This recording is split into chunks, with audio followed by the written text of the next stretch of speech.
Thank you for joining us at Beerfish Fanatics. And this episode is actually brought to you by Whisker Secret Tackle. So make sure you guys go to whiskersecret.com for all your catfishing gear.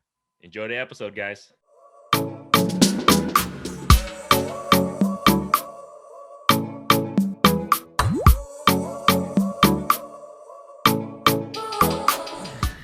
I'm sitting on this The great. Ace the Great. So if all of a sudden if I fall through, We can laugh.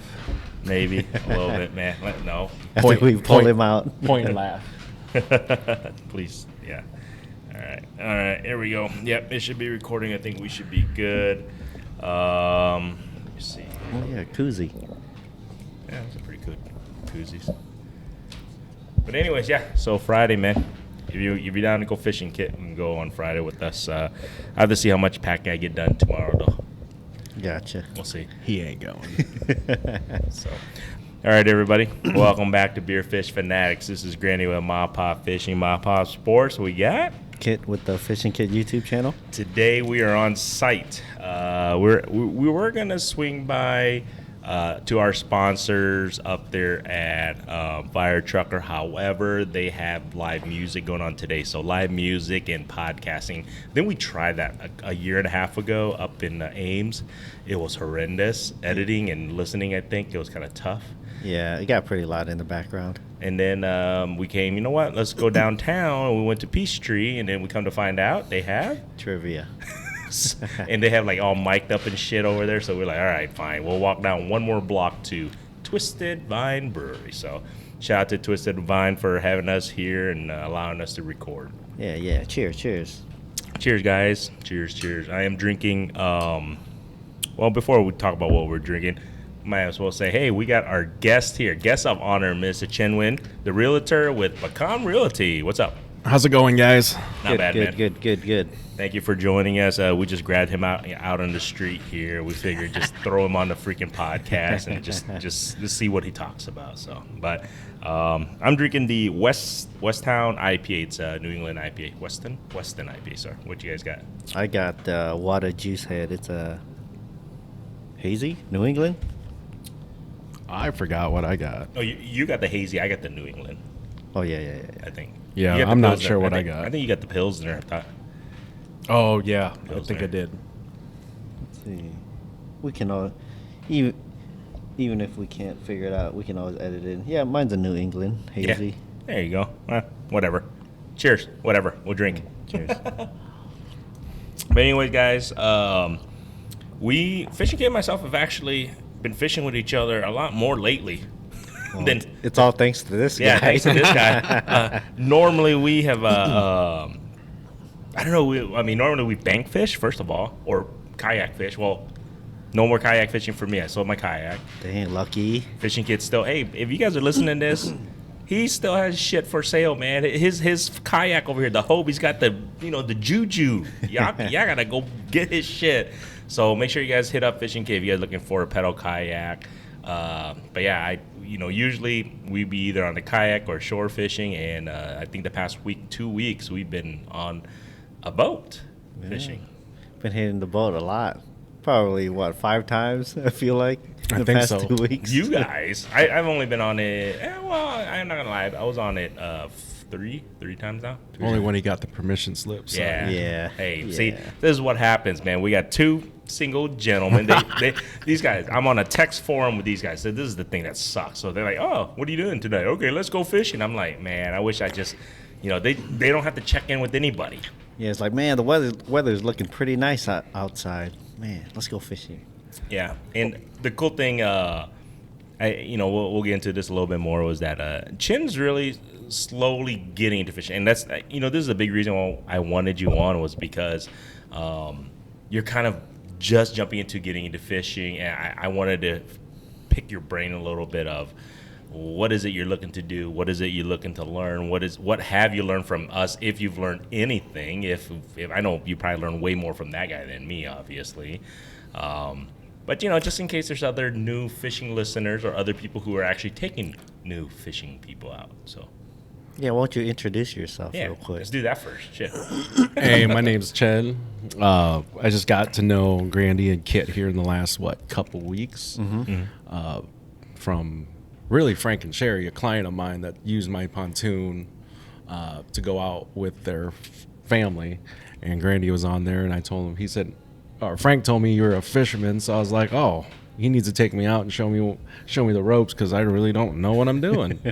And the next thing you know, on Monday, we got on the boat, and he said Kit was coming. Kit had a live scope like I have, but I just don't know how to use it that well.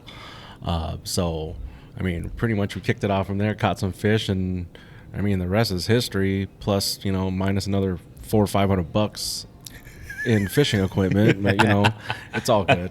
Yeah, after seeing some of our stuff, you got to do a few upgrades here and there. And but the thing is, so we've been fishing on Chin's boat. It's been pretty bad. It's been super fun because the electronics on his boat outweighs the boat, but the boat gets us to the location. Correct. Yeah. So he's got live scope, obviously, and then it's kind of cool. He also has the Garmin Force. So I didn't know those two communicated with one another. So the coolest thing that I didn't even realize was that you can literally pinpoint something on the live scope, and then the Garmin Force takes you there. Yeah, they're both Garmins. Yeah, I mean, I figured, but I guess I didn't put one plus one. I didn't even do that, but that's pretty cool. That was something that I learned. I mean, I'm not huge into electronics. I don't have no boats or live scope, so that was kind of cool for me to see happen. Hey, I'm not going to lie. I didn't even know it did either until I did the research on it. And they said, it's compatible with the live scope. And if you hit one of the waypoints or whatever, and then you can mark it and you hit the button and it takes you to that spot that you marked the day before or the last time you're out there. Yeah. And it just stays on your boat. It's just... I was having a lot of fun trying to figure stuff out. I was like, hey, you mind if I hop up front? It was pretty cool watching that guy just grab the remote and just like, you just point over there and just go. That's pretty cool. Yeah. Oh, yeah, like you guys both know, I didn't even know how to use the remote at that point. I kind of knew how to use the foot pedal, but not the remote. Then Kit figured it out. Now it's pretty easy. Yeah, I was just like, man, there's got to be a way to jog because you figured out the spot lock, but I know with other trolling motors you can like jog it, like go 5 feet this way or 10 feet, whatever, this way. So I just Googled it real quick, like, oh, okay, you can use the remote, go 10 feet this way, 20 feet that way. So really, I'm using Kit and Grandy to learn stuff. So I don't have to do it, and they can just show me, and then I can go out and do it myself. Hey, don't worry. We're using you to get on the boat. Yeah, we're all benefiting. We're using each other, man. But this was the cool thing because I asked Chin. I go, hey, what do you normally fish for? So you're just like, just kind of crappies and everything. We're like, all right. The first day that he took us out on his boat, but we took him we were going to fish for fish with stripes. White bass, wipers and everything. So this is the thing, the beginner, because I saw your rod. I think he still had one rod that was broken from St. Croix, but he still had another rod that was a panfish rod. So it was kind of rough for you to fight any big fish that you would have caught, which you did catch a couple that day, but maybe lost one or two. Yes, just one. I think I lost one. Just one. I think that was because of the line. I think you only had like a 5 or 6 pound line. Is that correct? I think the panfish. Yes, I did only have the lighter line, but I think it came off the hook. I don't think it broke. Okay, but I can't remember. I think you did break the first big one. Yeah. Yes. Yeah. So it's one of those things, and then obviously, Chin had to go back and retool himself. He get the right, the right gear, the right line, and the funny thing is, and those are the little things that people who are just getting to fishing to kind of help educate them a little bit. Those hopefully we were teaching you a little bit on. Oh, for sure. I mean, I've learned a lot in the last 2 weeks from you guys. Just the little things with braided line, with the lead. Or the leader, yeah, and how to tie a hook and how to tie a leader to the braided line. I'm like, how does that work? Yeah, and now I know how to do all that. So if I go out, even with or without you guys, I know what I can do. Yeah, and what kind of bait to use and what to look for, stuff like that. Yes, I have the live scope, but there's still some other stuff that I've learned we could do to catch fish. Yeah. And the funniest thing, that first day we took him out, right? I think it was, what was it, 2.5, 3 hours? We didn't catch shit. Yeah, we were talking. We were talking up this bite, like, man, they're gonna be jumping like crazy. And we're driving around for like 2 or 3 hours. I think it was 3 hours. Like, it was hilarious. We're like, me and Kid were like, man, they should be jumping, right, man? They should be popping, you know, because right now in central Iowa, certain lakes, these white bass and and wipers surface, and we were hoping to see the boils, and we didn't see anything for 3 hours, and then this is the first time we went out fishing with this guy, and we're supposed to kind of show him the ropes, and we didn't catch shit for 3 hours. So, Chin goes here, you know what? I'm sitting back and having a cigarette and just chilling, and he's like, man, these guys are bullshit. I knew it is. I can see it in his face. He's like, man, I'm going fishing with a bunch of idiots. They're lying sacks of shit. So I knew he was thinking that. I never really thought that because I did my research on you guys. I hit up, mutual friend Sullivan Baccam, and I was like, hey, I'm going fishing with these guys. And pretty much they said, oh, yeah, those guys know what they're doing. And, I had some confidence in with you guys. It could have been one of those days where you just go out and you never know if you're going to catch anything. And that does happen. But luckily, we stayed the course. Mm-hmm. Yeah, we stuck it out. We stuck it out that day because it was hot, and we're like, man, it was like we were getting a little impatient. I think we were definitely impatient because we were like, they should be surfacing. They weren't surfacing, but then, boy, when a certain time hit, man, it was chaos. Yeah. For Kit was catching all the stripers, Granny was catching all the drums. Whoa. Well, man, see, here we go. You did catch all the drums that day, though. I caught 2 drums. I caught 2 drums that day. Maybe 3. No, I only caught 2. It was 2. It was 2. But then after that, I caught a bunch of wipers. I caught a bunch of white bass, too. So we were fine. I had to get that out of the way. I had to get my, you know what I mean? I had to get it out of the way. Somebody had to catch the drums because, supposedly Kid's the freaking drum master magnet over here. Well, I'm the magnet. I bring them in, but other people catch them around me. But, yeah, it was super fun, man. And I'm glad we were able to get you on that type of bite and kind of show you what a boil looks like when you're chasing those types of fish. And then just the little tidbits and everything you're learning in it, I'm pretty sure now to make sure you cinch down your knot like this amateur. So it was the second night, right? It was the second time. I think it was the second night. So we went back out another night because this is the crazy thing. So we went out, I think it was a Monday night, and then we went back out on Tuesday. Then literally the next day, I think. Yes. So we went out with Tay, right? Yep. And then me, so I usually tie on my knots. It's just an improved clinch knot. But what I didn't do, it was not improved. Apparently, it wasn't very improved. Well, it was improved, but what I didn't cinch it all the way to the end of the hook. Like you tighten. It's like tightening it, and I didn't lubricate it well enough to tighten it all the way down. And then I was the first one to catch the big one too. It was a pretty nice. It was first cast or something. It was the first drop. Yeah, it was first cast. And it was a big wiper. But I kind of have to at least put like 5% blame on the netting guy. I'm just saying. I didn't even get a chance to net it. Well, I'm just saying. He took a while to try to net. I'm just like, come on, dude, it's right there. We saw it. You can't rush it, man. Yeah. You can't rush it. I did rush it at the very end too, though, because I try to force it in harder.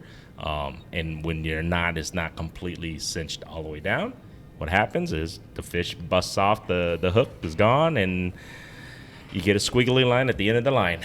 Yeah, so basically I just told Chin, as far as the joining the 2 lines together and the polymer knot, it's what I use, and it's once you learn those 2 knots, that's pretty much all the knots that you really need to know. Uni to uni and then the polymer. And I use the reason why I use the improved clinch is just because to me it's just quicker and simpler. Right. But it's not as strong. It's they did like a poundage test on it. It's not as strong as the polymer. Polymer is way stronger. It's probably the strongest. I think the polymer is easier now. It's literally like 2 or 3 steps. You don't have to twist it around. I don't know, man. That's because I usually was doing the twist around through, then I don't know what it's called, but yeah, I'm pretty sure it was like the clinch knot. Yeah, The knot that the polymer, whatever it's called, knot that you said to do it is a lot easier after you figure it out.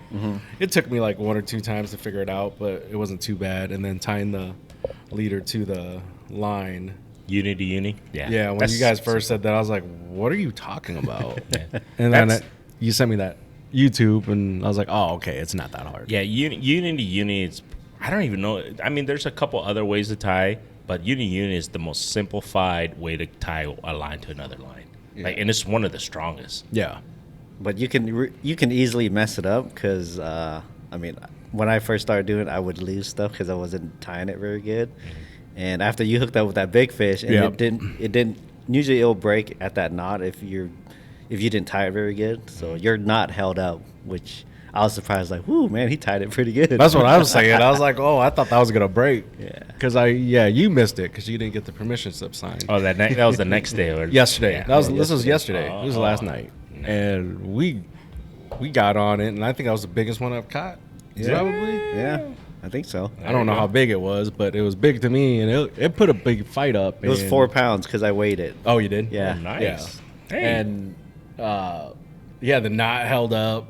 The pull was a lot better, so I didn't really have to worry about anything. It was a huge difference from the new pole I got. That's where the $500 that I spent is in that pole and the reel and the line. But it made a huge difference. I could tell the big difference between that panfish rod to the new one that I got. 100%. And even that other one, that bait caster caster that one, you had yeah. with the spinning reel on it. See, that's how much of a rookie I am. I didn't even know what the difference is. I was like, oh, it's medium. It's bigger. It looks a little thicker. It's longer. I was just like, all right, this should work. And they're like, that's for a bait caster. And I was like, oh, great. Yeah. It happens. I've done it before. So, and those are the things that you probably are never going to do again. Now you know the difference between a bait caster, spinning rod. But those are the little things that new fishing, people who are really getting into fishing. Because when I first started getting into fishing, you're just thinking, just give me whatever pole, reel, and it's just going to go fishing, right? But then it just makes a difference once you start learning it. And like I said, I think it was the second or third time, he went out. He got his new St. Croix Bassex rod. Bassex, yeah. And it was a casting rod. And we didn't see this until at the end. And then he had a spinning rod on, or spinning reel, and we're like, oh, I think that's a bait casting rod. So then it literally, it forced him to go back out and get another rod and reel rod to match his reel. Now he has to get a bait casting reel. No, to that's match. not going to happen because I tried those bait casters and all I get was those, what's it called? The web backlash. Backlash. Yeah. Bird's nest. And it's not worth it. Well, you know what? The next time we go out, we can teach you. I can show you, or Kit's really good because he's really good at getting birds' nests out. Yeah, let's not. That's just going to mean a few more $100 in fishing equipment I don't need.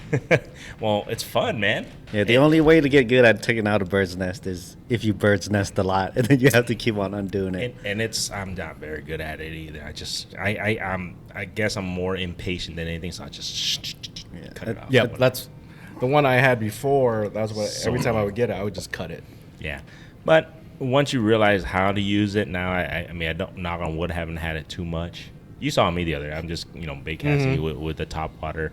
I don't go as far as because I put on my brakes pretty good because I don't want that bird's nest. Right. Yeah. So that's all it is, just controlling the brakes and stuff. That's what the guys that I've talked to before was like. When you figure out how to use one of those, you're gonna love it. But to learn to get to that point is going to take a while. Yeah. And yes, there's a lot of 4-letter words while you're using that thing too. It happens. Honestly, I would just stick with spinning. Oh yeah, You can't go wrong with Yeah. spinning. I mean, you're gonna catch the same amount of fish, if not more, with a spinning rod than a bait caster. It does feel different though when you're fighting a fish. True. Because you're kind of like winching them a little bit with the bait caster. Because your grip is different. Because with the spinning rod, you're holding it up like this, but with the bait caster, you're holding it from underneath. So to me, I think you can fight the fish better. Well, it's not gonna make or break your fishing or anything, but so it's just personal preference. Is that worth bird's nesting every now and then? Maybe. no. You think you can fight the fish better with the bait caster? You feel that way? Yeah, you got a different grip. Like it's like when you're curling, you do an underhand grip. it's easier than doing like an overhand grip. Yeah. True. Yeah. Makes sense. I can't handle fighting with my wrist though. So if you guys are wondering, my wrist that I broke, it's sore. It's still sore. Like if you guys watching when I'm fighting those wipers when we catch, I actually still have the bracelet against my body every so often because, even like a 4 or 5 pound wiper, it puts a lot of tension on my wrist, and I feel like it's still not strong. It's not 100% yet. Is it because you're old? Yeah. Well, I'm not healing as fast because I broke my wrist like freaking. What is it? 7 months ago now? Winter. 8 months ago? Like Yeah. January, February? December of last year. Yeah. So it's still not even 100% yet. I still have issues.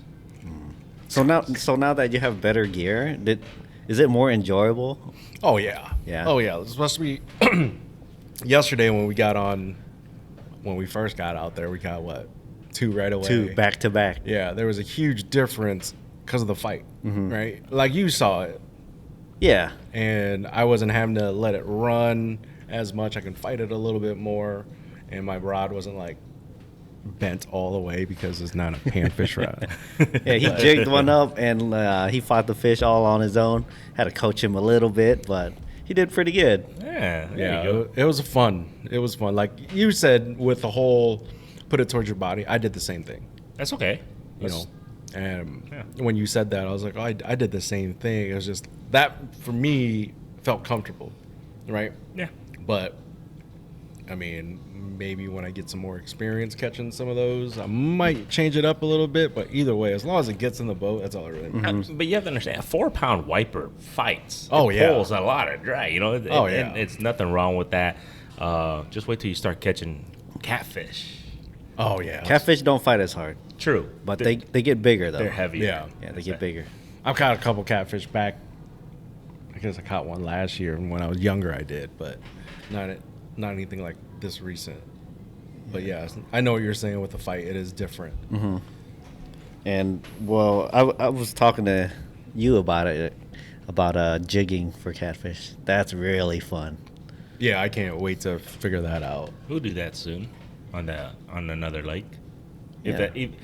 If it's still there, right? Is it? The lake, it'll Well, still be yeah, there. the lake I know will the still lake. be there. No shit, mofos. I know the lake will still be there, but you think is that a normal spot that the catfish jig for, or? It's a fishy spot. Okay. So I think fish will always be there. I can see fish being there throughout the winter too. And even this area we fish, those fish always hang out kind of in that area just because the river channel runs near there. And it's kind of like the highway for fish. Oh, okay, So gotcha. they're just cruising along that channel. They won't be as shallow or up as high in the wintertime. They'll just be down deeper. Right. Yeah. That's what live scope's for.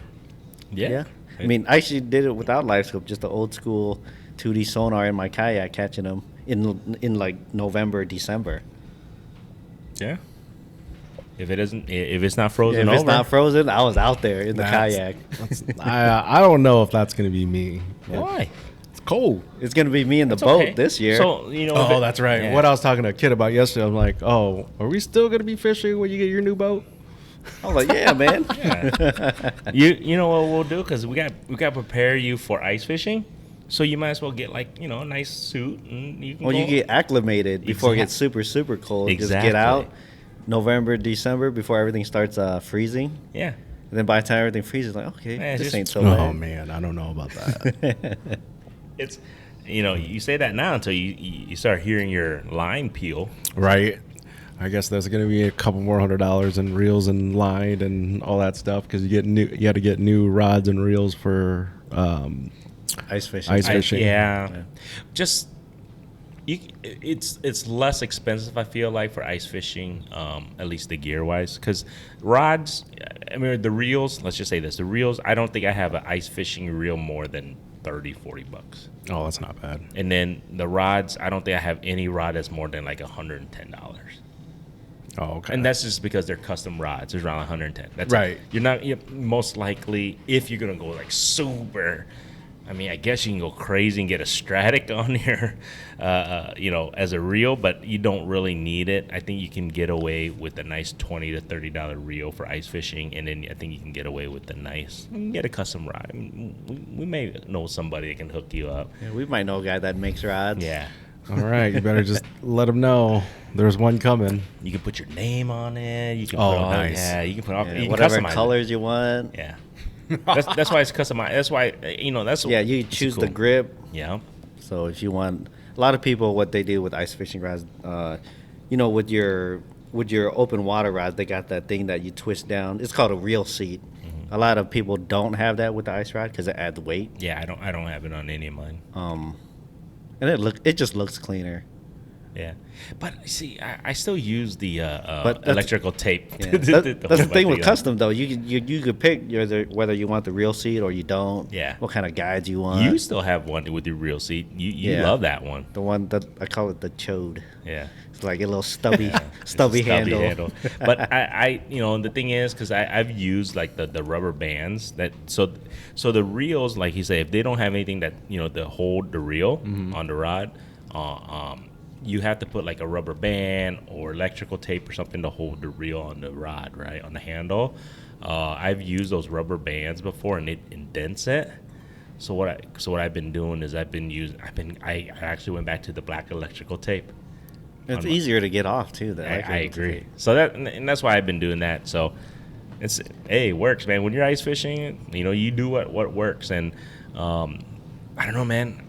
It's just last year I didn't get to ice fish as much, so I think this year I'm going to be more entailed to ice fish more because number one, I'll be in the land of the cold more.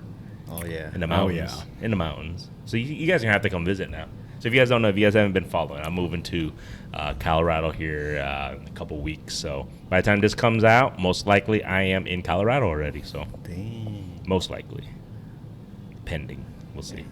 Fishing in the mountains would be cool again. That's what I'm I just got to remember to protect my face because last time I was out there fishing in the mountains, clear skies, I didn't realize how burnt I was getting. Because when we came off the mountain, my face was totally red, and by the time I got back to Des Moines, my whole face was like peeling off. Oh, wow. Like my lips Yeah. were all like swollen because they're all blistered up. We're closer Man, it to was bad. closer to the sun in the Yeah, mountains, true. and then the sun is like no clouds, and it reflects off whether it's the snow or the ice or the water, or it doesn't even open water up there.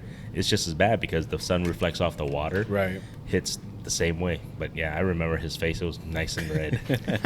Yeah, I was all jacked up.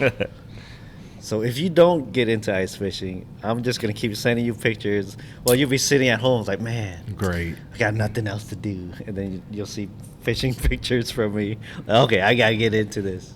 So, since getting into this, has it been exciting?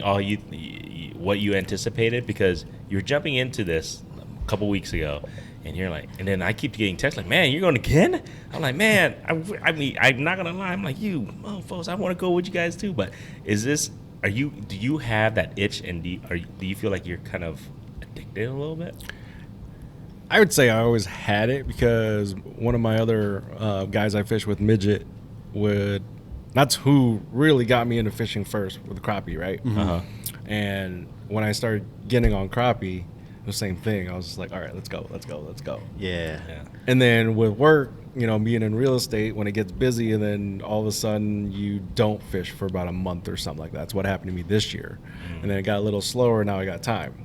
Now it's starting to pick back up again. I'm like, okay, I'm going to get back in fishing as much as I can before it gets too crazy where I got showings and everything at night and I can't go anymore. So, if the door's there, I'm going if I have nothing else going on. But yes, the addiction part, yes, when you get that first white bass or striper or whatever in that fight, it's like an adrenaline rush. Only, I guess, guys that like to fish would understand. But yeah, I don't see myself not trying to fish if I have the time. Yeah, that's As you cool. can tell in the last 2 weeks where it's like, hey, let's go tonight. In the mornings, if you're, just a tip, mornings is not bad for you because the realtors, like you're saying, if you're showing in the evenings or whatever. Go in the mornings, man, because nobody's going to want to look at a house at 6 a.m., 7 a.m. Yeah, the problem is I don't want to get up that early. Well, I mean, when you ice fish, sometimes you kind of have to. I'm just FYI. I don't know. We'll see how it goes. Well, this is the thing too. What if you find out from kid goes, man, it's on fire from 6 a.m. to 9 a.m. Are you gonna be like, I don't want to get up, or are you gonna be like, shit, I want to go catch some fish? I'm not gonna lie. Most likely, I'm like, all right, let's go. Yeah. See, honestly, I think it's easier to get up at sunrise during the wintertime because the sun don't come up till 6, 7. Yeah. If it's summertime, you gotta get up like 4:30 if you want to get out at sunrise. that's true. Well, I would say I started fishing when COVID hit, and I've been up probably at 6 once since then. It's always been day fishing or night fishing. Really? Okay. Yeah. You got to get morning bite once in a while because it's, even though you're tired, but sometimes when you get out there and it's just calm and peaceful and it's quiet and it's just surreal. I feel like that sometimes in the morning. I don't want to get up at 5, but I do because I tell them because sometimes that's the only time I can go. Right. So the boss lady goes, yeah, you can have 2-3 hours go. So if that's the only time I can go, then I'm gonna go at 4:45, 5 a.m. I'll go, but it's one of those things where it is so peaceful. It's just hard to explain. I just looked at, even though you don't catch anything, sometimes you're just out there with water. So you're telling me I need to get a boss lady so then I'll go fishing in the morning? it might be your only chance. I don't know. That's man. what I'm saying. It might be your only chance. I mean, this is the thing. So I'm pretty sure if everybody's listening to this, if you got a significant other or just whoever, or obligations, you guys already know, man. If somebody gives you go and this is the only time you go, there's no questions. You go.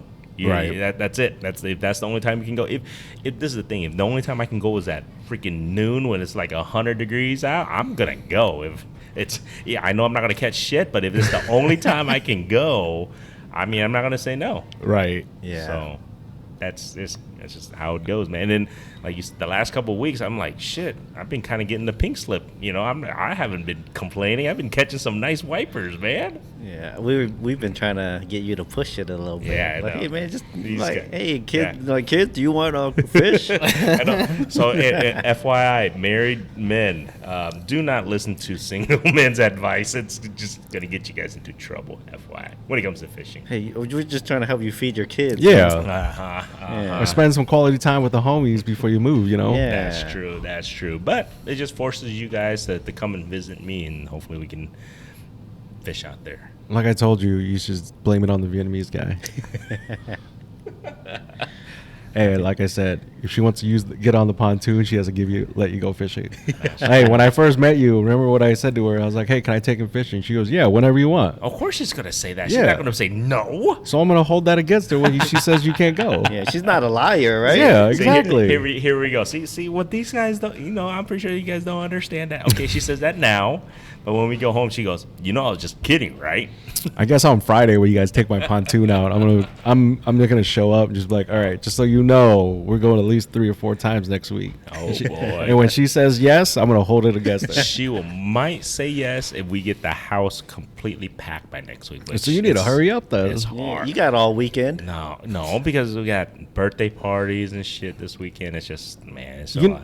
You know the other guy, Tay, that comes with us. He owns a moving company. Yeah, but I'm not moving yet. I'm packing. Yeah, he could pack it for you. He's gonna pack my underwears and shit. Yeah, he too? can pack everything for Jesus you. Christ, I don't know there about you that. go. Yeah, no see, excuse. I There's don't no know. excuse. I It's don't just know it might about just that. cost a couple bucks, but just tell Tay you need a little discount so you can go fishing. Yeah, See that's what he the says. trade-off. That's the trade-off. Yeah, exactly.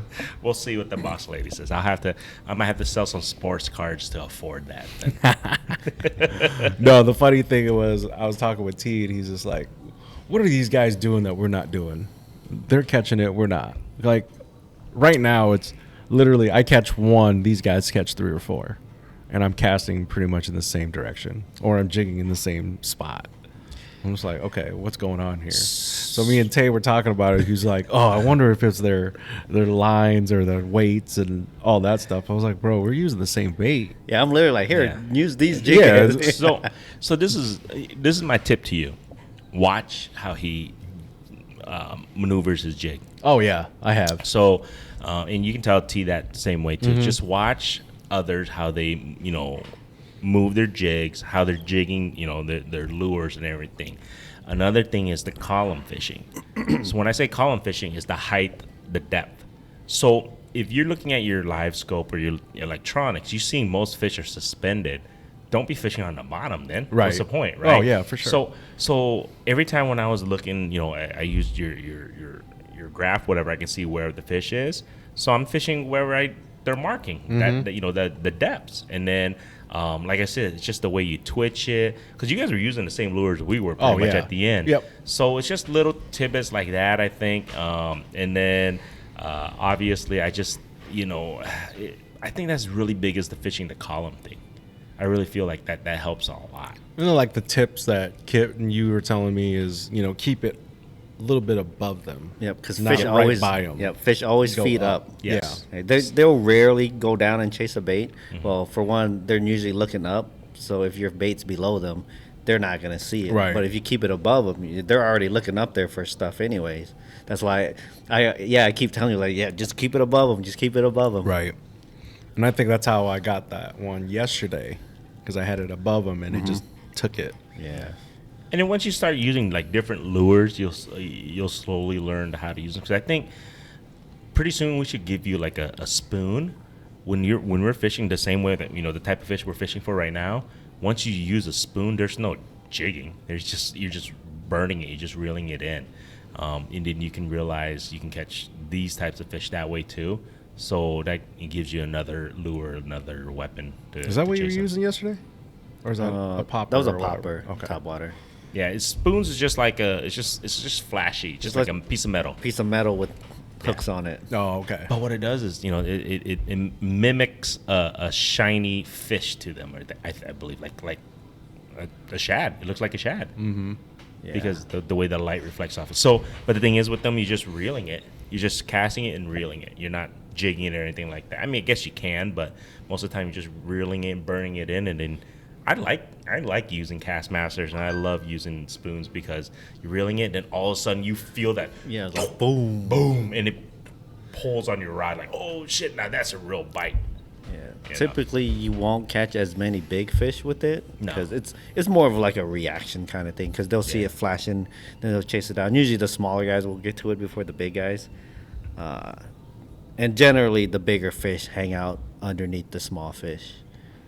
Yeah, Generally. So you're asking, why were we catching more? I just feel like it's just probably a little bit more experience, and then you guys will get there. Like I said, just watch him. I watched him how he pops his jig head, and how he does it. Kind of, if you want to, especially if he's catching more than me, I'm going to mimic what he's doing, right? I mean, it's just simple as that, right? If I'm using the same freaking shit he's using, I'm fishing the same spot he's fishing, I'm casting as far as he is. But why is he catching, like you're saying, 3-1? So I would mimic whatever, because obviously something he's doing is working. Oh, yeah. So that's what I would do. Like yesterday, I was in the back of the boat, and I was watching him, with a popper one, and then when he was switched over to the jigging side or whatever. Yeah, I was noticing what he was doing. I was trying to mimic that, too. And it's just little things you pick up. Just like my other homie Midget, I was watching him when he was crappie fishing, same thing. I would go with him, I'd catch one, he'd catch 4. I'm like, what the hell's going on here? He's like, just do this. I'm like, okay. Yeah. I guess sometimes it's just less is more. Sometimes the less you do, the better off it is. Because, what was it? I think second or third day we're going out, I'm just sitting there with the rod up, and I'm, like, messing with the remote, and then I just got hit. Right. And then, was it not yesterday, but the day before, I was just reeling it in to cast, and then that fish hit right next to the boat, right? Right. Yeah. You just never know where they're gonna. Yeah, it's just crazy. Like the funniest thing is, like I put it on Snapchat when I catch something, right, and some of my friends will be like, "You've been catching a lot of fish lately. What's going on?" I'm like, "Oh, I'm actually going with people that know what they're doing, other than just going by myself, And yeah, and you're fishing a different way. And I snapped them the new poles I got, and they're just like, "Geez, you're just getting deeper and deeper into it." I'm like, "Yeah." I mean, I gave up golf really to go start fishing because I thought it was going to be a little cheaper, but really it's not. I think it's like It's the best move you've ever made. I think so. Well, I mean, okay, so this is the thing, because I love golf too, but it will, in the long run, be cheaper because now you're not paying for green fees. Right. You know, you got your technically you got your clubs, but these clubs last longer than golf clubs, because golf clubs you have to re-grip it every year if you want to clean it. You know what I'm saying? Or get new clubs. But rods, I mean, then again, I guess it depends on the person, because people do end up being collecting fanatics too of rods and reels, so it can happen. So just it's up to you on that one. Yeah, I think right now I don't even want to know what I have into fishing right now. I mean, boat, live scope, the trolling motor, the reels. I mean, You're probably way more than I am into it. God, I'm probably easily $12,000. Jeez. I'm just like, geez. Well, your electronics alone takes a majority of Oh it. yeah, That's right, why. exactly. And again, I got Midget got the live scope, but he was telling me about it. He sent me YouTube videos and videos of him seeing fish, catching fish, and he's like, "You need to get this." And the next thing I know, You want to go get it? yeah, thank God for one of my clients that was able to give me a little hookup that didn't cost me. I mean, it still cost me an arm and a leg, but it would have been worse. But yeah, but I'm grateful for that. So that helped out a lot. Or else, yeah, I probably wouldn't have what I have now. The amount that you spend on that live scope, so now you have to go ice fishing to make it worth the money. Well, True. Do you think it's worth the money yet? Oh yeah, for sure it has. I mean, if you compare it to last year when I was going with just my regular electronics, I was catching not anything near what I've caught this year. And with that live scope, it's probably triple, quadruple what I've caught in last year to this year. That's good. And it makes it worth it. So just imagine now you double that worth by ice fishing. Yeah, but then it's a lot colder. Oh. Hey, you won't care if you're catching fish, though. Yep, trust me. That I'm telling you, the coldness seems to just You'll get go used to away. it. You'll get used to it. Like I bought a tent last year. I never used. What else I get? I think I got a cheap rod that I broke, so I just threw it away. You broke a rod? What'd you break it on? Just sitting in the back of my car. Oh, shit. Okay. Well, when you get a custom rod, you can't be doing that. Oh, You're going to have to get a case. Sorry. oh, jeez. Okay. See, that's the problem with me is like, you guys will see my truck. It's just full of stuff, right? Yes, I get My it. fishing poles are going there. My the live scope goes back there. All the electronics goes back there. My tackle box goes back there. And when you don't really pay attention when you're not using it to fish, you close doors without looking, boy. and you snap the top of the reel or the rod, and you're just like, oh great. I mean, the good thing is at St. Croix, you just put a warranty claim in, pay $50, and they send you a new one. True. But yeah, that's my problem.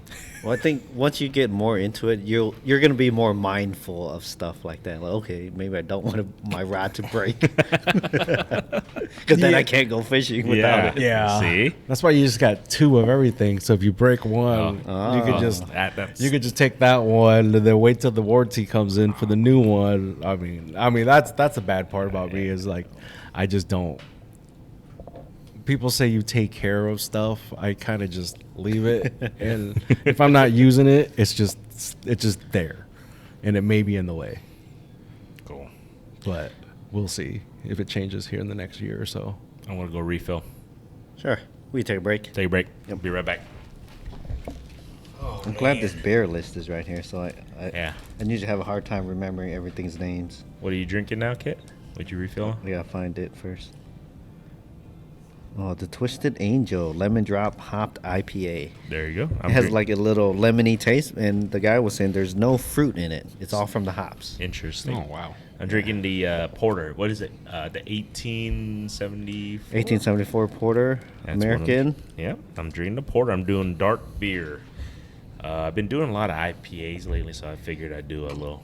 I miss the dark beer. Yeah, I always do. I always find myself drinking an IPA. Even though I'd be like, maybe I'll try something different. I'll do a different IPA. You know, I was debating. If I go to Denver, I might just give up drinking. Lies. I'm serious. I might just start drinking like non-alcoholic beers. No, you're not. I'm thinking about it. Yeah, next thing you're gonna say you're gonna quit fishing too. Well, no. Yeah, what's next? Quit fishing? No, that's not happening, dude. Cannot quit fishing. Wait till you start getting gout from drinking. See? Then you're gonna stop drinking. That's what I'm saying. I have gotten gout. Oh, you have? I have gout. Oh wow. I've been taking a lot of natural remedies, and I have not. I'm knock on wood. It's been staying away. Wow. But today I'm really pushing it again because for dinner I smoked some pastrami for the kids. They're huge into pastrami, so I smoked it for like 5.5 hours today. So that's beef. Beef is my trigger. Beef and craft beer. I think mine's been beer. Yeah, That's why you see me nursing this whole time. Yeah, I'm not a really big drinker in general. It's like just you have gout. yeah, it's just What's to me your- it's not worth it. What's your triggers? Oh hell no! When you have Beer. the pain is Beer. Is it really? I think beer is the biggest thing. If I have more than like 3 or 4, You're screwed. I'm gonna feel it the next day. It's just it might not be a full blown attack, but Yeah. it's still enough where I'm limping. Yeah. And it's just uncomfortable. 100%. And I mean, like I said, knock on wood, it's been about 2.5, 3 years since I got a bad one where literally it's just aching, throbbing, anything that touches it hurts. Yep. You breathe on it, it hurts. Like, Oh, yeah. Like a little wind. I was telling the kid, because the kid's like, huh? I go, yeah, even if a little breath of fresh air hits it, like, it's Your blanket. sensation. Yeah, it's bad. Yeah, crazy. So, but you know, like I said, it's been about a year since I've had I think really since my last full attack, and ever since I started doing this, I'll tell you after. Well, I mean, it's just all this like cherry tart. Yeah. Cherry tart. I drink it almost every day, and I drink a lot of alkaline water, pH of 9.5 and higher. I drink it pretty much daily. I've been doing that, and then a little bit of turmeric. Is it turmeric or turmeric? Turmeric. Turmeric tea, and I drink that daily. So I drink those 2 things daily, those 3 things daily, and a certain amount of them, and it's been working. And I drink quite a bit of the alkaline pH 9, and it's people are like, why 9.5? I don't know, but for some reason, supposedly it helps Yeah, flush. don't that change shit it, out. right? Don't Yeah, change it as long as it's working. Yeah, as long as it's working, I'm sticking with it for now. Yeah, for me, if I've noticed it is like every time we go fishing, I always have that big jug of water. Oh, yeah. So my goal is always to finish that every single night, because the less I drink water, I think that's when it usually. I drink a lot of water anyways, but I don't know. I added that alkaline 9.5, and like you said, it's been staying away. I'm just gonna stick with it. Hey, so. if it works, stick with it, 100%. because you do not want that. Yeah, I know. Everybody, go look it up. It just sucks, man. It's just. It's horrible. You guys know I was borderline quitting drinking for like literally all drinking for a while. It's been brought up in the podcast quite a bit because Yeah. a lot of his brother-in-laws get gout. Yep. I've never gotten gout, but I've been around a lot of people that have it, and I'm like, man, I'm always nervous. Like, man, The funniest thing is like all the homies that would make fun of me for having gout, and now they're all of a sudden They got starting to gout get it. They'll text me like, "Hey, what's gout feel like?" I'm like, "Where's it at?" They told it's in my big toe. It's red. I was like, "How bad's it hurt?" They're like, "Oh, it's really uncomfortable right now." I was like, "Oh, you got the mild form." Yeah. They go, "What do I do?" I was like, "Go to the doctor and get some meds." I mean, if you Or wanna drink a lot of water. Yeah, you can flush it out, or you just wait a couple days and flush it out, or like you say, go to the doctor to give you meds. Even those meds, it doesn't flush it out. All it does is kind of cover the pain and stops the swelling. You still have to flush the uric acid out. Just a lot of water, just pee it out. That's it. Like I'm on this. I'm not gonna. This is kind of might sound stupid, but this Facebook group for gout sufferers. Or whatever. Oh shit! hey, there's a Facebook group for everything. Yeah, I haven't done that yet, but really. Oh man, because I just wanted to see if I'm not gonna lie, if I'm being a little bitch when I get it or not.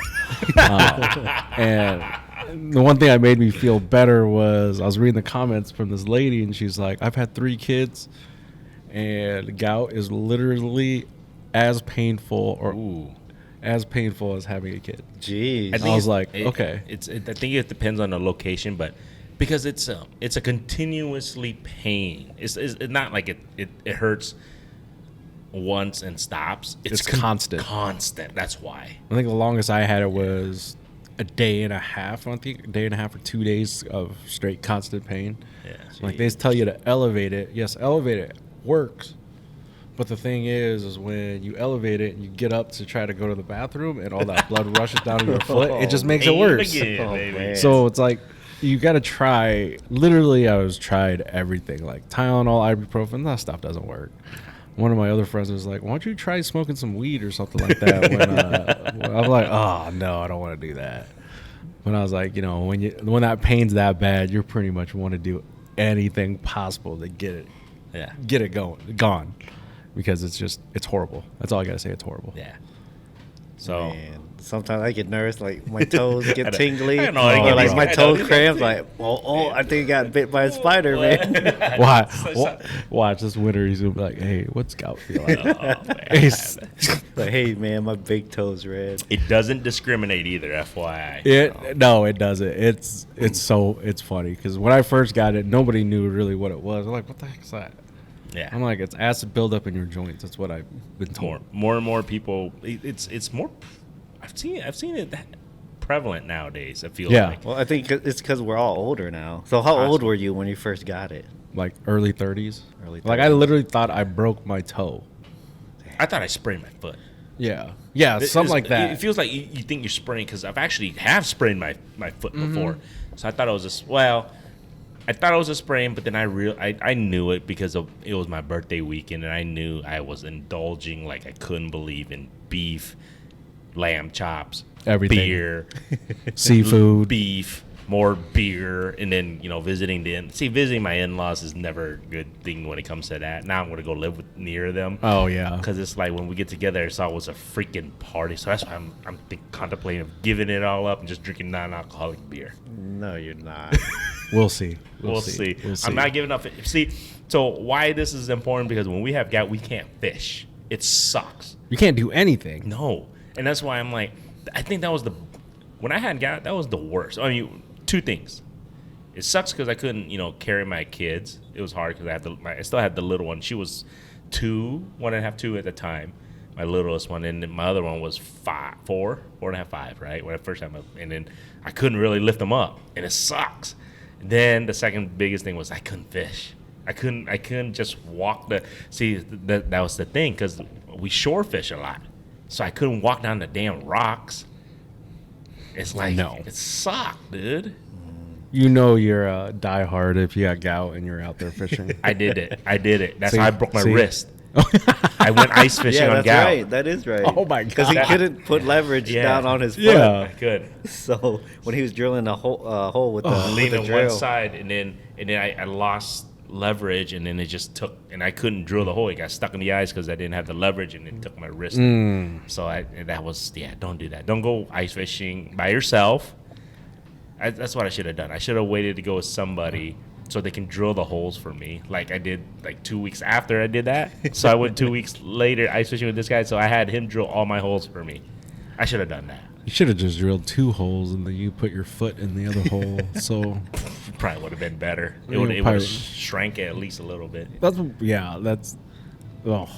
I don't even want to think about it. But yeah, All right, let's think about something. else. If the gout comes, we'll do another podcast regarding it. there we go. We can talk about the gout fishing podcast. Yeah. So you mentioned crappie fishing earlier, and I even mentioned it to you on the boat. I was like, once you start catching these, I don't know if you go back to crappie fishing.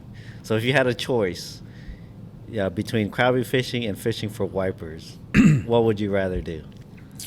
Ooh, that's a tough one. If both are biting, and you can chance to catch a 4-pound wiper or a 10, 12-inch crappie. I mean, if you go towards like the fight, you're gonna go with the white bass and the wipers for sure. Yep. But I don't know. I can't really answer that because I get enjoyment both sides. Right? Yeah. I'm with them on Yeah. this because I actually still love crappie fishing. I guess okay. This is. I guess this is the way it would matter. If my friends or my family want crappie, I will go fish for crappie. Yeah. Right? If they want the other stuff, I'll go fish for that. Because I mean, I don't take any of it for myself. If my mom and dad want some, or my brothers and sisters want some, I give it to them. Or my clients that want them, or friends or neighbors or whatever that want them. Yeah.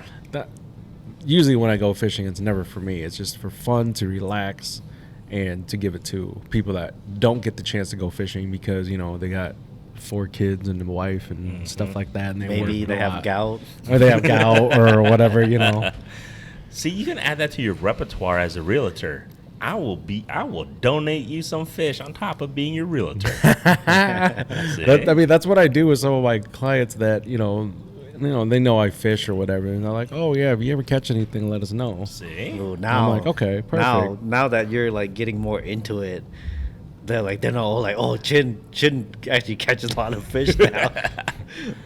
That's a good thing. That's a good thing. That means they're like, you need fish or you need a house? Call Chin. Right. I mean, you look at it this way. I was like, I probably would have never met you guys without my clients, Frank and Sherry, right? Yeah. Most likely, before you moved. I knew who you were.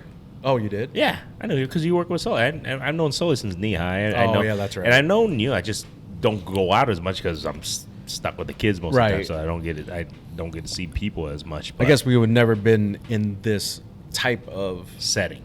Where I'm doing the podcast. We're going fishing, a couple times a day, or not day, a week or whatever, and that's kind of probably what I was getting at. Yeah. And that's just the craziest part is we have mutual friends we just never met, but then Fishing. that one common, what do they say, the common denominator. Yeah, it was the boat. I let my clients use my boat. Yeah. And you got like on fishing it, too. And I like fishing, and I found out you fished, and I was like, oh. Yeah. And then I found out he goes, oh yeah, one of my good friends has a live scope. I was like, shit, bring him out. He can teach you. Teach and he can me show how you. to use that live scope a little bit better. And next thing I know, I'm like, dude, kid, let's go. Who cares about this guy? But it's fishing brings everybody together. Oh, for sure. And it's a good time. I feel like when we're out on the boat, we're just chopping it up and we're just busting each other's chops. At the end of the day, it's fun. Yeah, Mr. Drum Guy over here. Yeah, it's funny because when he first told me, it's like, yeah, this Chin, bro, he's a realtor. He has a fishing boat. He's just starting to get into fishing. He invited us out on the boat. I was like, man, I never met this guy, but hey, if he's inviting me out on the boat, I can't turn that down. Exactly. And yeah, that was not even 2 weeks ago, and we fished like 5 times together already. I'm not gonna lie, I fished in the rain on Sunday, and I usually don't do that.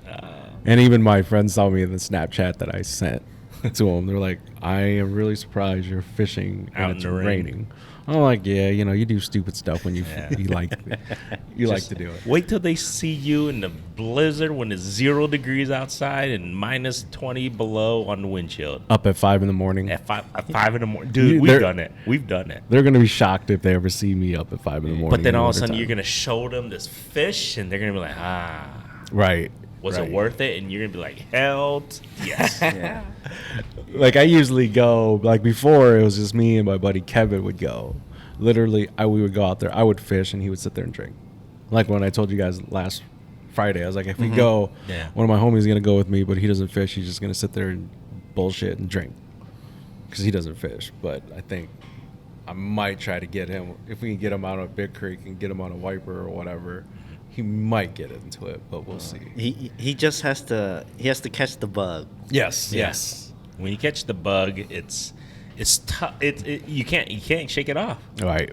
Because because you started really getting into this. Do you ever feel like you dream and think about it quite a bit now? A lot more than normal. I haven't dreamt about it, but I do think about it. Like I'm not gonna lie. What was it? Yeah, yesterday. I'm like, I might go fishing.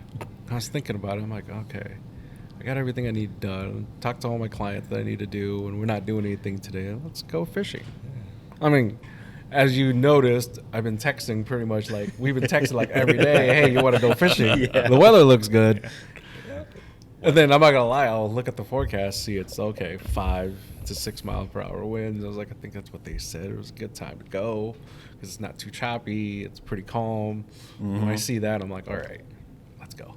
But do keep in mind, remember the other day we went and the weather was perfect and it was pristine, and we didn't catch. We caught one freaking fish. Well, Kit caught one and I snagged one. That was right after it rained, though, the day after. Yeah, so I think I think that affected it. And then it was, I guess you can say it was semi-cold snap. I mean, I wouldn't say cold, but the temperature dropped a good 15 degrees. Oh, yeah, for sure. It was a lot cooler. So I think that had more effect than anything. I felt like the temperature dropped. The rain, because you guys said you guys went and you were catching after the rain, right?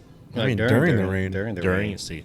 So but the temperatures of the water was hasn't warm. dropped yet. Yeah. The It water was was still warm. Yeah, so I'm thinking that's why that day we were like, where the freak is the fish at? Why are they not?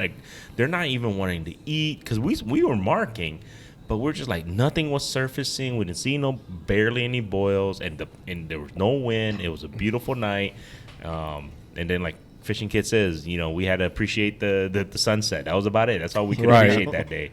When you're looking at that, you're not catching anything. Yeah, I was like, That's what we were because saying. Taylor, he was all like, man, look at that beautiful sunset. We're like, damn it. I was like, that's what you say when you're not catching any fish. But and I truly believe so. That was one of those things. I don't know the barometric pressure that day. I didn't even look at it that day or not, if that had to do anything too. But I really do believe that 15-degree change I wouldn't say instantly shut them off, but affected it. I mean, even yesterday, it wasn't as active. Yeah, not as active as like last week when we first started going. Because it didn't rain for like 2 weeks before that. I think it was like humid, but the heat. It was consistent. Yeah. I think that's the thing. It was consistent in the warmth, and the water was warm. It was just prime for it. Right. Maybe I was kind of looking at the weather this Friday. I'm just just throwing it out there, guys. It looks good Friday. Just Hey, saying. like I said, if I'm not leaving town for the night, I'll be fishing. But the pontoon's there. Yeah. So Kit can jump on there if he wants. There you go. We'll be out there. I'll talk to the boss later. I got to see how much I can get done packing tomorrow, and we'll see. What time Friday are you going? If we go, probably, take the kiddos 3. out. I think it's Sherry and Frank's at 3. Probably about afternoonish. So you probably get a call from me about 3:30. Put me on speakerphone, and I'll get your wife on there and be like, "All right, you're on my pontoon." So he's going fishing at least 2 or 3 times next week. And if she says yes, I'm holding it against her. So as a new fisherman, man, is there anything in particular you want to learn or get better at? I mean, everything really.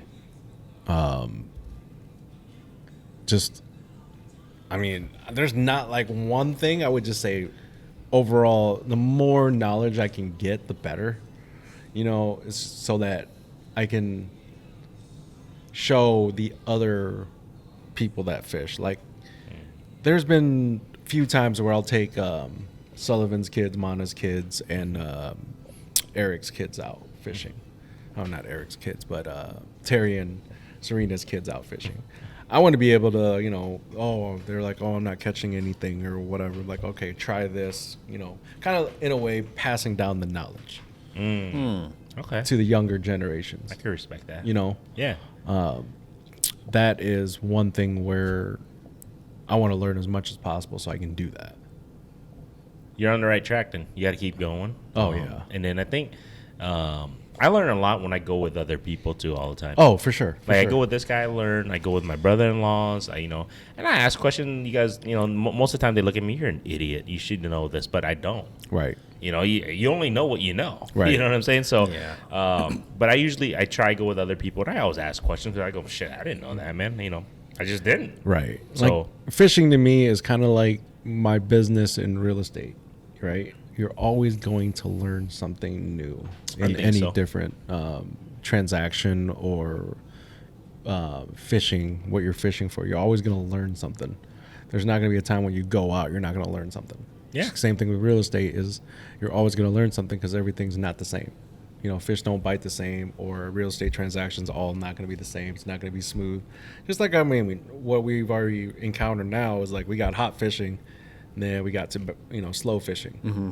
Same thing. You kind of learn. And you're learning what do you think, stop that bite. You know what I'm saying? Those are the little things that, okay, so maybe next time after a rain or a temperature huge drop, you probably won't go fishing. No, I probably still will. But Yeah. you see, but That's at the least most important thing. Just go fishing. yeah. Yes. But your anticipation, you still understood why, though. Yeah, Why, right. Maybe why that fish is still, or the bite's not as good as Right. it was 2 days ago. So those are little tidbits that, I pick up all the time. I'm learning all the time, and just by going, like you said. Right. I mean, the thing is, for me, like I've said it a few times, is I don't care if I go out there and not catch anything, because at the end of the day, you're out there and it's relaxing. Mm-hmm. That's the biggest thing. You're on water. Something about being on a boat and water just is relaxing for me.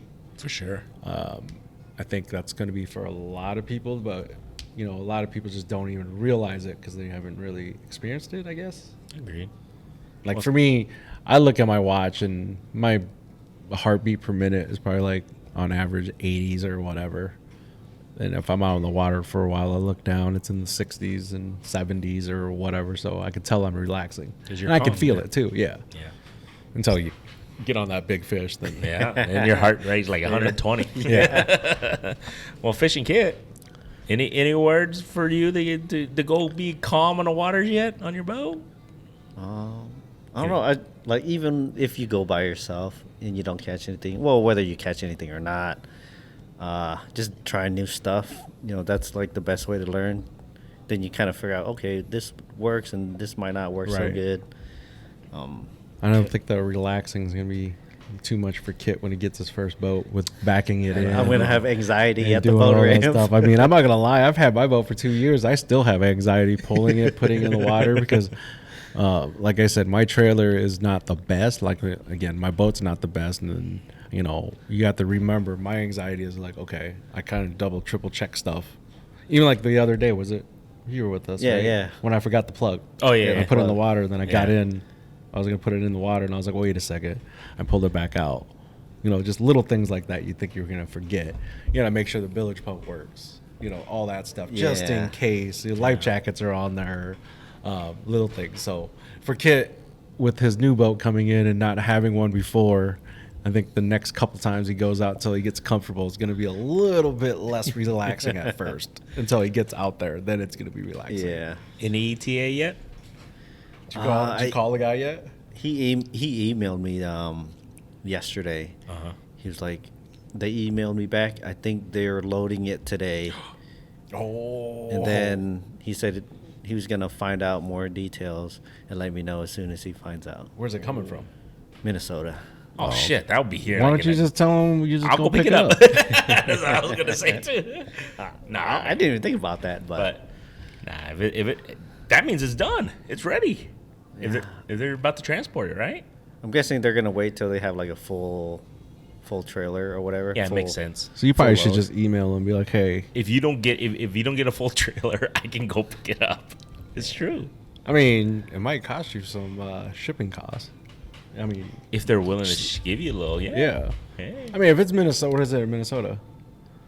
Do you know where? Nah, I don't know. I want to say northern Minnesota. Yeah. Okay, so that's like 6-7 hours. That's all right, man. You waited this long, I guess. What's another couple days? But think about it this way: you pick it up in Minnesota. There's the 10,000 lakes there. Yeah. But we do have a Hawkeye Bassin up there nowadays. Yeah, I do know a guy up there. We do know a guy up there now. Shout out to Hawkeye Bassin. Cheers. Yeah, he's Ryan. Up in Ryan. For those of you that don't know. Ryan. We've had on here a couple of times. He's up there in Minnesota now. He relocated too. So. Wow, so the boat should hopefully be here in the next couple weeks before he leaves. I bet you it comes the day he moves. Right. Like, it'll be ready and rigged by the time of the day he moves. And then we'll be on the boat fishing, and we're gonna send him messages like, why would you do that, dude? That's just not cool, bro. Why would you do that? So does your work know that you're like, okay, I ordered a boat.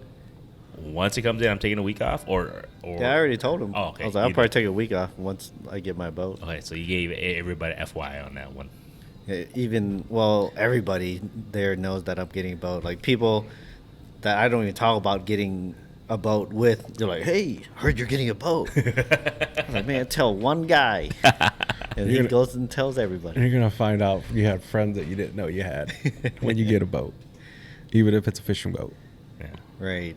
So, like, the GM knows, the CEO knows. Nice. Like, they all know. That's cool, though. That's a good thing, man. Did you say anything to him about all the phone calls you get when you're fishing? No, I didn't.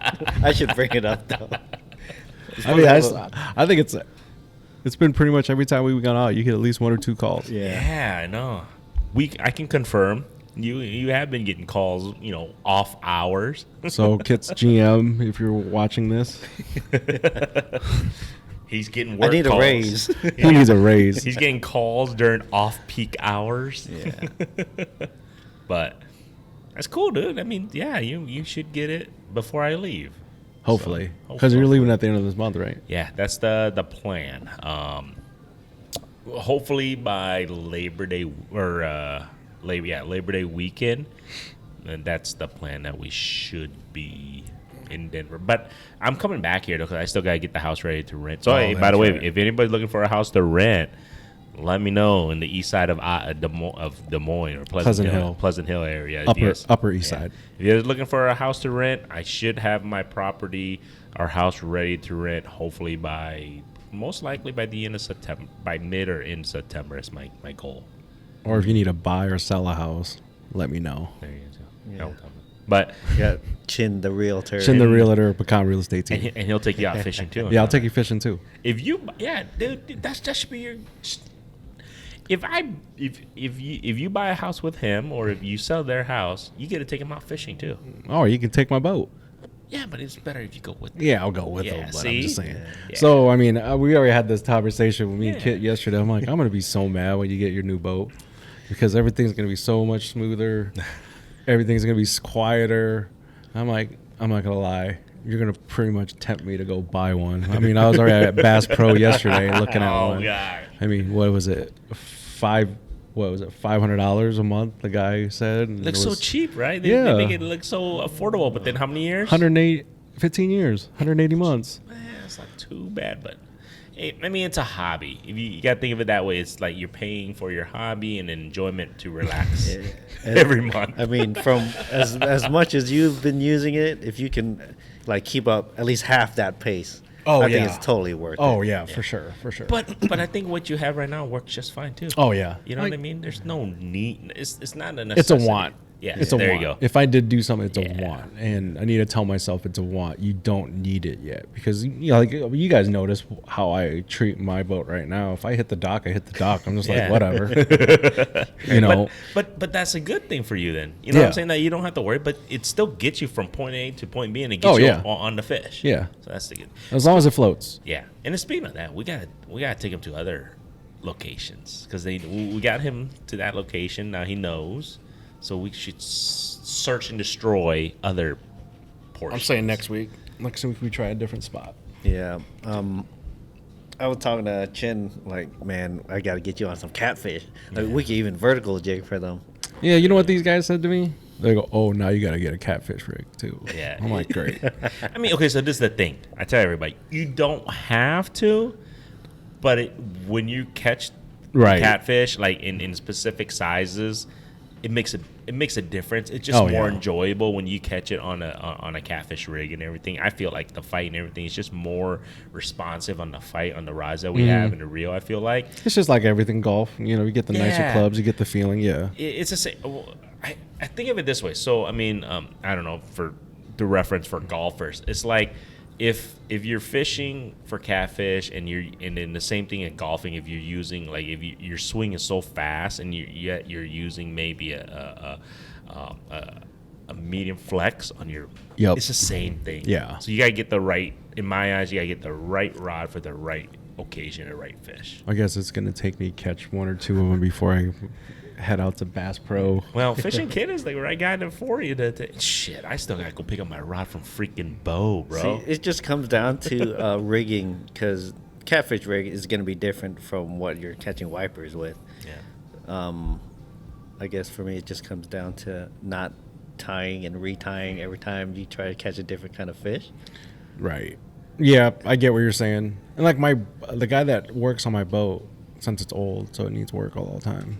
But he was saying, you know, he goes catfishing, and the way he ties it, so I don't know what he was telling me, but it was just different types of Carolina rig. That's like the most. something Would where you say that's the most well known? That's probably the most common catfish rig. Catfish rig. yeah, and then if like it hits the when you're catfishing and you're trolling or whatever, it could hit something, it just bounces up, and there's the other leader or something. I don't know. I'll have to. He's probably talking about like a dragging weight or something like that. Yeah. Yeah, something like that. I mean, maybe we can get Marty on here one of these days, and he can tell us about boat maintenance and all that stuff we too. could use a guy like that because he's probably gonna have Oh, yeah. thousands of questions for him. Yeah, you need to get to know Marty. He doesn't like to take on new clients because he's retired. He just messes with small engines. But Gotcha. good guy. He's the one that works on my boat, and he's the one that got me the deal on the pontoon that I have right now. That's cool. So I'll talk to him and maybe we Does can he go like out. beer? Nope. He stopped drinking. Okay, Yeah, that's fine. that's fine. And another thing is, like what I like to do, I always like to have an extra line out. Usually when I'm fishing, like if I'm fishing on the bank, I'll bring one catfish rod and I'll just cast that out and leave it out. while I'm fishing for other stuff. And in the boat, that's what I plan on doing when I get my own boat. I'll be, let's say I'm vertical jigging for wipers, I'm gonna have a catfish rod off the side with like some cut bait or something because wipers will hit that too. But I'm just looking for bonus fish. So any extra fish I can catch, I want to put that extra line out there. I'm surprised you haven't done that when we're on his boat. He needs rod holders. Oh, That's yeah, what I was that's telling why. him. I was thinking, like, oh, hey, like the ones you actually just put it in there and Yep. just let it Yeah, sit. yep. Well, because he usually always does that. He always has one extra rod with some cut bait on it because and 9 times out of 10 it gets hit. You'd be surprised. But it's just a bonus fish. Yeah. All right, I guess I go to Bass Pro tomorrow. Thanks, guys. Yeah, because you got the rails on your boat, so you just get those rod holders that you just clamp down. Just like my live scope. Yeah. So they got rod holders like that. That's all you need. Get like 2 or 3 of those. I've never really have gone out fishing with more than one pole, But now, great. see, if you have rod holders, you just set one in there. Man. Sometimes the wipers, if you just dangle a jig off the side, Yeah, and just they'll let- hit it too. Yeah. I mean, man, I need to make new friends. Between you guys, Midget, like I've always the joke is, I mean, people probably heard me say it a million times when we were talking about fishing. I always say, Midget, this is your fault. This is all your fault. But now I can start playing with you guys too, and not just him. No, there's more of us. So yeah, the thing is, okay, so here's a quick story before before this is over. Like I went fishing with Midget the first time was about 2.5 years ago, and I just had the combo set from Bass Pro for like $40 or whatever. Yeah. I'm not gonna lie, him and his homie clowned me for a while. They're like, "What are you doing?" I was like, "What? It's a fishing pole." I didn't, like I said, rookie, right? Didn't know anything about it. Same thing. It's like, I don't know. It's a fishing pole. I was lying, put bait on it, and catch a fish, right? They go, "Yeah, I guess, but you gotta try this." So he gave me one of his St. Croix rods to use, and I'm like, "Oh my god! All right, this is different." What happened? Next day, I went to Sportsman, bought another one. Same thing with you guys. Oh, you guys said, "Oh, you got the wrong rod." What happened? The next day, I'm texting you guys. Okay, is this the right one? Is this what I should get? You're like, "Yep." Yeah, I was like, it doesn't have the trigger and the guide. The first guide is bigger. Like, Yeah. that's the right one. And I had to make sure with the guy at Bass Pro. I'm like, "Hey, is this for wipers and stuff like that?" And he goes, "Yes, it'd be a perfect pole for it." I was like, "All right, perfect." He's like, "Are you new?" I was like, "Yeah, I'm pretty much a rookie. I don't know what I'm doing." And at first he was just like, "Why don't you buy a cheaper rod?" He was probably thinking like, don't buy this in case you don't, Like, you yeah, don't like you fishing. don't like the sport. Yeah. But you're already into it. Yeah. And I told him, I was like, I got a couple crappie rods for St. Croix and stuff like that. And he was like, "Oh, okay." But at first he was just like, "Just buy one of these Bass Pro ones. They're like $45 or whatever." And I'm like, I don't want to get clowned on again, so I guess I'll See, just I get this wouldn't one. make fun of you. Like, you buy whatever you want. Yeah. As Oh, just as I long as know. it's for the right thing. For sure. Yeah, if it's got a bait casting rod on Oh, a I spinning know. reel. It was just one of those things where it was just all fun and games.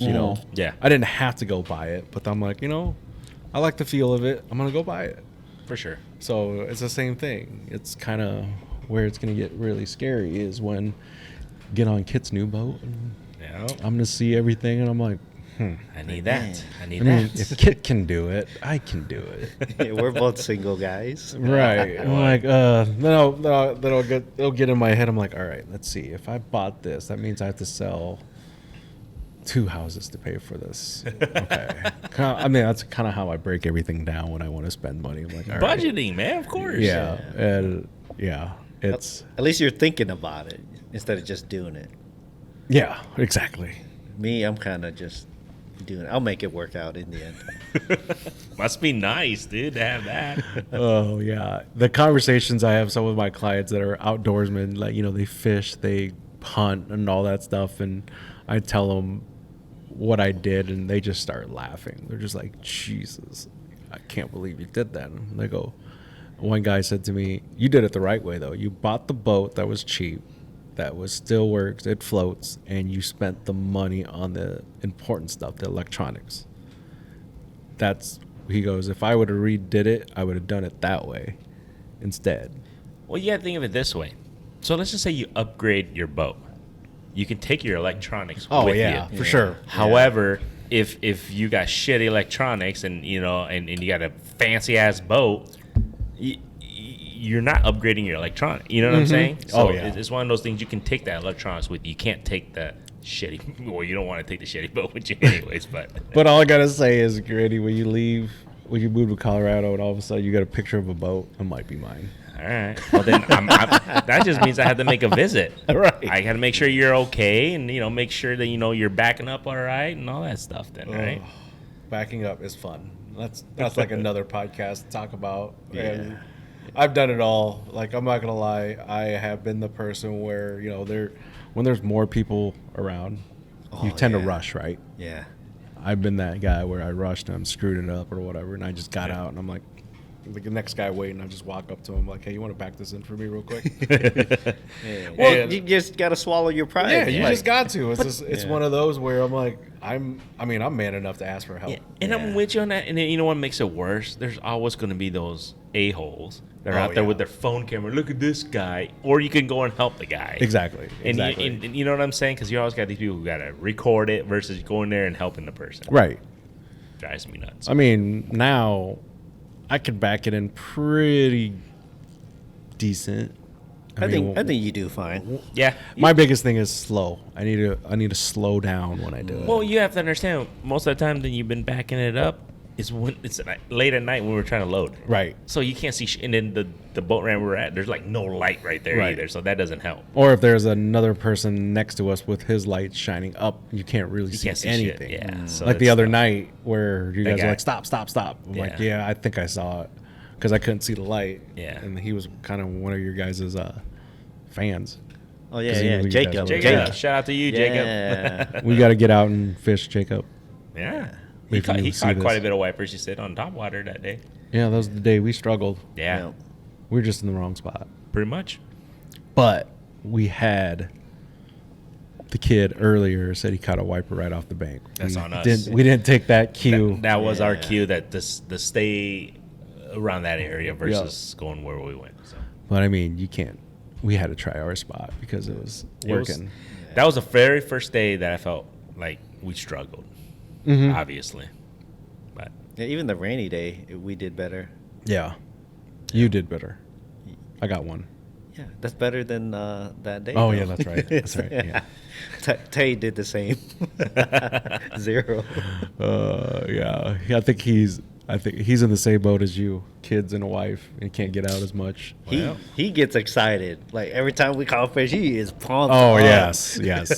Because the biggest thing is we went out probably about 3 or 4 weeks ago on my pontoon, right? Mm-hmm. We didn't catch anything. He was like, "There's no fish in there." I was like, "Yeah, I don't think there is either." So I think now that he sees it, and he's just like, "Okay," you got more excited, and yeah, he's been texting, we've been texting each other. He goes, "You going fishing today?" I was like, "No, not today." I might go Friday or Saturday or something like that. I was like, "I'll let you know." Yeah. I appreciate his enthusiasm. Oh yeah, It just means that he's gonna want to get into it more too. Oh yeah, you can already tell because he was at Bass Pro trying to find the the lures, the lures that you're the at. swim Yeah, baits. he did say that. Yeah. So. And his setups are pretty nice. Mm-hmm. He's got like was it some I can't remember the rods. Maybe they're Avids, something pretty nice. And he's got Vangford reels. They're kind of like mid upper tier spinning reels. Like, man, this stuff's better than mine. Vangford, that's the same thing as Stratic, dude. Is it? Is that the new Stratic? Yeah, that's the new the CI4. I think they went to Vangford. Oh, so they just spun it off into its own thing? Yeah. Damn. Okay. Yeah, that's a good setups. I'm not gonna lie. Every time he knows I'm out fishing, he'll text me. Did you catch anything? How's everything going? Like, we got 2. He's like, man. It's funny because I see him on his phone, or like his kids would call. I'm like, oh man, hopefully he doesn't get in trouble. That's funny. Yeah. I mean, like the stuff like that. You know, when you see the excitement, like you guys probably saw the excitement on my face when I caught my first, striper or whatever. Yeah. I mean, even yesterday when I caught the biggest one, you probably saw on my face. I was like, oh shit. Yeah, I was like, man, you did all by yourself. I'm proud of this guy, I'm man. There you go. I mean, the only thing, one of the couple things he just said, he goes, keep the line tight and pull. Yeah, reel down to the fish. Yeah. And you don't want to drop your rod because they'll lose the slack, and that's when they can pop off. Right. So just little things like that. Yeah. But it was fun. Like, I'm not gonna lie, I can't. Yeah, the more you go, you just pick up on those little things like that. Normally, you wouldn't think about it like, okay, I'm just reeling in fish, whatever. Right. But after losing it, once you start losing a few fish, then you're like, okay, I need to figure something out. But it's just little stuff like that. A lot of the stuff, when you think about it, when you learn it, you're like, man, that's common sense. You would think it's common sense, but Yeah. you know what I mean? Yeah, once you figure it out, I was like, oh, duh. Yeah. Keep the line, no slack in the line, Yep. stuff like that. Like I said, you don't know what you don't know. Right. There I think what we need to do is we need to get Sully out to go fishing. He was gonna go. I think he was out of town this week, right? Yeah, he went on a little mini vacation with the family. So maybe next week if he's back, or just I don't know if I can go this weekend, but maybe we'll see. You just need to tell him, hey, I'm leaving soon. Let's go fishing.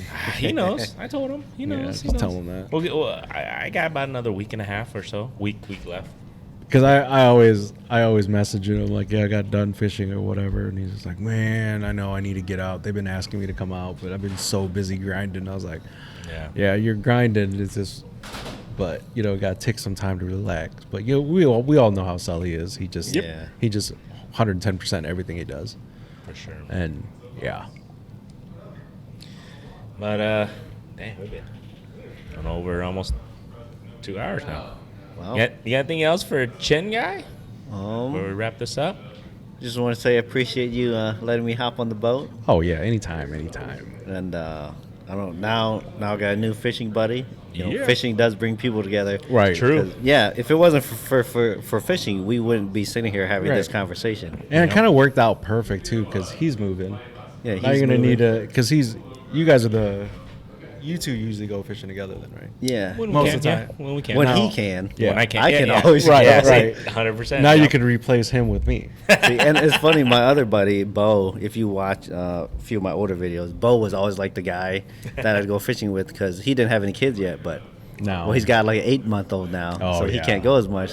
And now I have another single guy that gets itchy and fish horny, ready to go. There Like, you go. I know who I can call. So I'm guessing what he's saying is, if you start fishing with Kit, that you're gonna get locked down here soon. Who knows, man? Great. I don't know. I don't know, man. Oh well, we'll see. We'll have fun before that happens. Yeah. Or, I don't know, maybe I'll be the one getting locked down. Ooh. Maybe. Well, he has a new boat, ladies. Coming in. If you want to go ride on Fishing Kid's boat, you know where you can get a hold of us. Brand new, Oh, no fish guts on it yet. Not yet. Not yet. Oh, It's man. black, matches his truck. Yeah, black on black, just like my truck. Nice. You got anything else, Chin? You want to plug your stuff or Yeah. anything? How can anybody get a hold of you, man? Oh, Chinh The Realtor on Facebook. Baccam Real Estate Team is the team I'm on with Remax. You want to get a hold of me, give me a call, 515-494-2005, or shoot me an email at chinih@baccamrealestateteam.com. Help you with anything regarding real estate, even if it's just questions, give me a call. Or if you got any fishing tips for him too. Fishing There tips you too. go. Yeah. That's awesome, man. But nah, man, I appreciate you, dude. This is it's been a cool couple of weeks. Like I said, I knew him.